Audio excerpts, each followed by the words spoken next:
నిహతే రక్షసంబలి అశక్తేన త్వయా రక్షః కృతమే తదసాధువై. ఓ రాక్షస, ఓ పిరికివాడ, రామ లక్ష్మణులు లేని సమయంలో నన్ను అక్కడి నుంచి నువ్వు తీసుకొచ్చావు. ఏమిటి నీ యొక్క గొప్పతనం ఏముంది? 14,000 మంది రాక్షసులని జనస్థానంలో శ్రీరాముడు ఒక్కడే వాళ్ళందరినీ వధించి చంపివేస్తే ఆ జనస్థానం అనేటటువంటి ఆ పేరు హతస్థానం అయిపోయింది. శవాల కుప్పల కుప్పలుగా పడటం చూసి హతస్థానంగా మార్చాడు శ్రీరాముడు శక్తి చేత.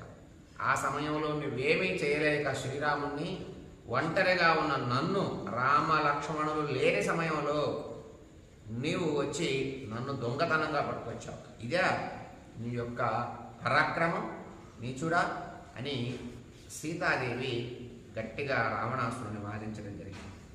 నరుల్లో శ్రేష్ఠ